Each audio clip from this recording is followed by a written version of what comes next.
qu'est-ce qu'on lui dit? Les documents renseignent qu'il était question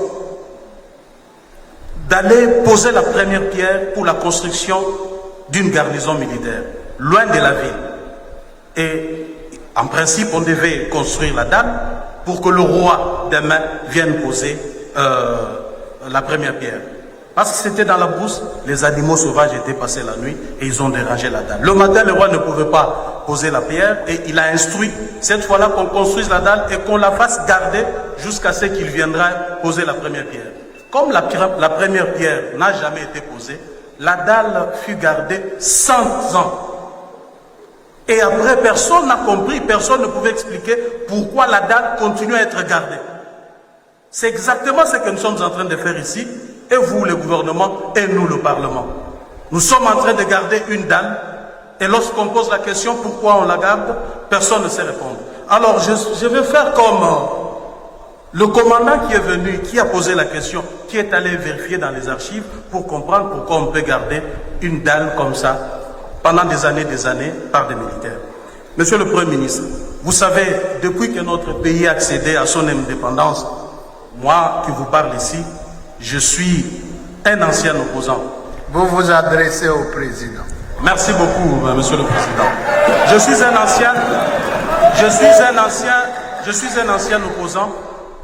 Nous avons eu à dénoncer de manière aussi claire la gestion de ces pays par le régime Mobutu, par le régime Kabila, et c'est pas pour rien qu'on les faisait. C'est parce que, en principe, nous avons estimé que tous ces régimes étaient des régimes de prédation. Ces régimes concentraient tous les efforts du peuple, tout ce qu'il y avait comme richesse entre les mains d'un petit groupe d'individus. À travers, vous vous en doutez, le budget que nous sommes en train de voter. Il ne suffit que de voir ces budgets, vous allez comprendre que c'est ça la réalité. Et ces budgets démontrent clairement que le peuple est laissé pour compte. Je vais vous donner des exemples, monsieur le Premier ministre.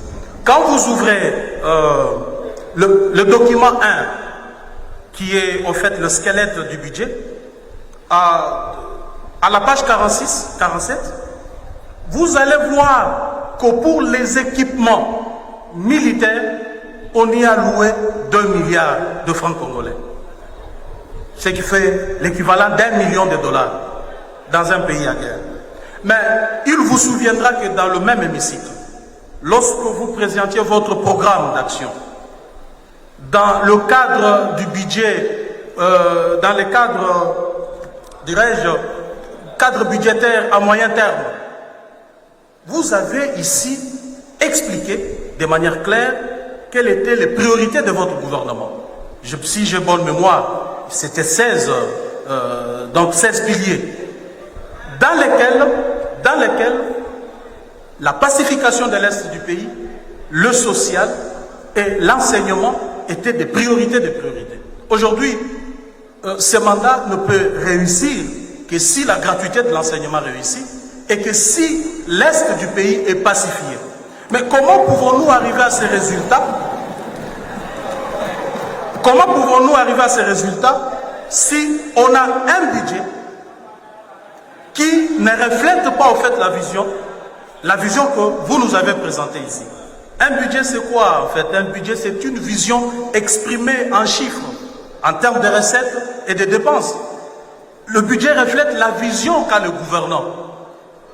Alors, monsieur le Premier ministre, nous nous sommes entretenus. Honorable Président, vous me demandez de m'adresser à vous, mais ce n'est pas vous qui avez présenté le budget, je m'excuse. C'est comme ça que j'essaie un peu de parler au Premier ministre. Alors, monsieur le Premier ministre, nous avions discuté, vous vous souvenez, longuement sur la réduction des trains de vie des institutions. Mais aujourd'hui, ces budgets, je l'ai bien scruté, honorable Président et chers collègues. L'article 37 de la loi sur les finances publiques établit 9 titres comme squelette d'un budget. Il s'agit bien de la dette publique en capital, intérêt sur la dette publique, dépenses du personnel, biens et matériels, dépenses de prestations, là où nous trouvons les FCR, de Fonds secret de recherche, FCIR, voyages, tickets et autres, transferts et subventions, dépenses d'équipement, dépenses de réhabilitation, construction, addition d'ouvrages, neufs, prêts et avances. Ce qui me réjouit, c'est que dans le pré-avance, vous n'avez rien marqué parce que nous avons, quand j'ai posé la question, il y a les FPI et les autres services de l'État qui font déjà ce travail. Mais regardez comment vous avez réparti cet argent, Monsieur le Premier ministre.